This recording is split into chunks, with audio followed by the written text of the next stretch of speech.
میں یہ سمجھتا ہوں کہ ہمارے پاس اللہ کے فضل و کرم سے ایک ٹیم ہے، تجربہ کار لوگوں کی ٹیم ہے۔ انشاءاللہ اگر اللہ قوم موقع دیتی ہے، عوام موقع دیتی ہے، تو یہ 3-4 سال کے عرصے میں دوبارہ پاکستان ری سیٹ ہو سکتا ہے۔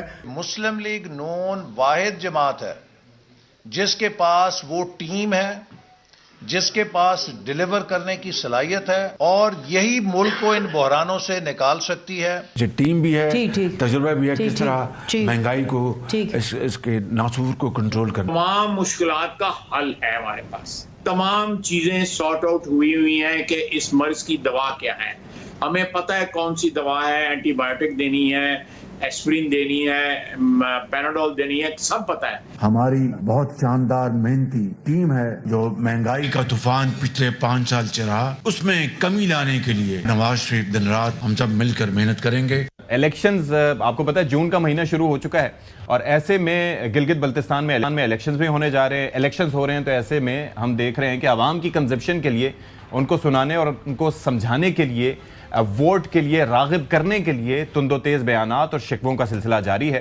کل بھی بلاول بھٹو زرداری صاحب نے اسپیچ کی تھی، پھر میاں نواز شریف صاحب بھی وہاں پر پہنچے تھے، ان کی جانب سے بھی دیس کیوں نکالا اور مجھے بھلا دیا کہ شکوے کیے گئے، کچھ وعدے بھی کیے گئے، اور اس ایما پہ وعدے کیے گئے کہ اگر ووٹ نہ بھی ملا تو بجلی سے متعلق جو مسائل ہیں وہ تو میاں صاحب کہہ رہے ہیں کہ میں حل کروا ہی دوں گا۔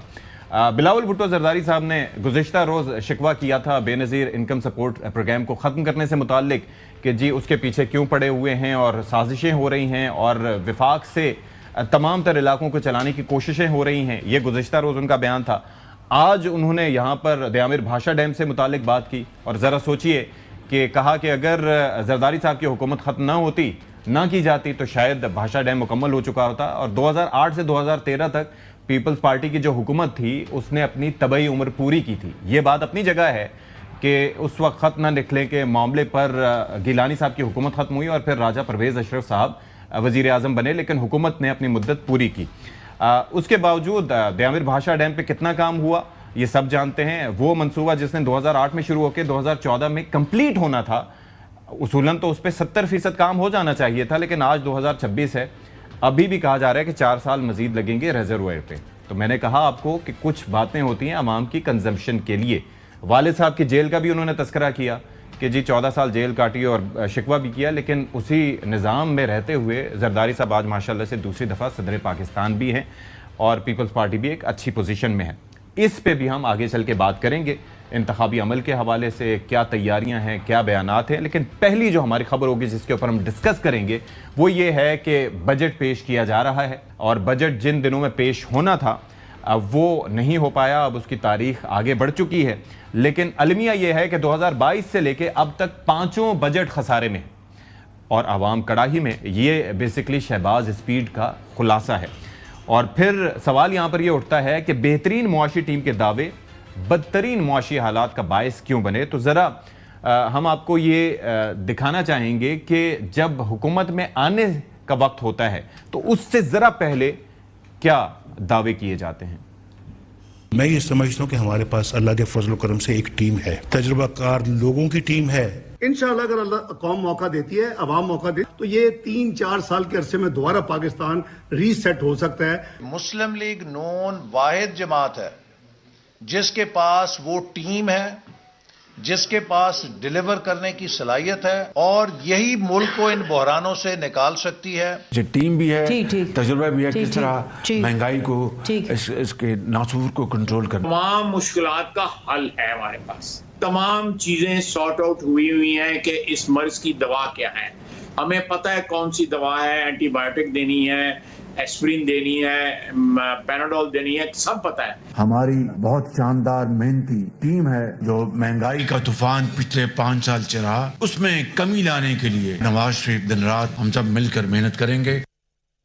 اور پھر ایک وہ کہتے ہیں نا کہ سپورٹ کا بھی ایک شکوہ ہوا اس دوران کہ اگر 30% بھی سپورٹ جو پہلے ملتی تھی ہمیں ملتی تو کیا ہوتا۔ شہباز شریف کا کیا کہنا تھا، سنیے ذرا۔ جو سپورٹ اس لاڈلے کو ملی تھی، اگر ہماری کسی حکومت کو اس کا 30% بھی ملا ہوتا، پاکستان اس طرح راکٹ کی طرح اوپر جا رہا ہوتا۔ تو اپریل 2022 کے بعد تو وہ سپورٹ بھی مل گئی، کچھ ہائیبرڈ سسٹم کی باتیں بھی سامنے آئیں، سب ایک پیج پہ بھی دکھائی دیے، تو اب کیا معاملہ ہے؟ اور ایک اور مسئلہ ہے جو تمام حکومتوں کے ساتھ آتا ہے. ظاہر ہے کہ اس وقت نون لیگ کی حکومت ہے تو ہم ان کا ہی تذکرہ کریں گے, لیکن اس سے پہلے ہر حکومت کا یہی شکوہ رہتا تھا کہ جب الیکٹورل پروسیس کے نتیجے میں منتخب ہونے سے پہلے کا وقت ہوتا تھا تو عوام کو سنہرے خواب دکھائے جاتے تھے, اور جب منتخب ہو جاتے تھے تو پھر کیا کہا جاتا تھا, یہ ذرا دیکھیے. حکومت سنبھالنے کے بعد معاملات کو قریب سے دیکھنے کا موقع ملا تو معلوم ہوا کہ حالات میرے اندازوں سے کہیں زیادہ خراب ہیں. اور جسے کہتے ہیں کہ سر مڈاتے اولے پڑے, میری زندگی کا سب سے زیادہ مشکل امتحان جناب اسپیکر یہ 16 مہینے تھے. میں نے اتنا کڑا امتحان 38 سالہ سیاسی کیریئر میں نہیں دیکھا جناب اسپیکر. ہمیں جس طرح اللہ تعالیٰ نے ہماری معیشت کو میکرو لیول پر پاؤں پہ کھڑا کر دیا تھا اور اب گروتھ ہم بڑھ رہے تھے, لیکن یہ اچانک یہ جو جنگ شروع ہوئی اس کے نتیجے میں ہماری جو پچھلے 2 سال کی اجتماعی کاوشوں کو ذوف پہنچا ہے. تو یہ اس میں میرا اور آپ کا کوئی اختیار نہیں.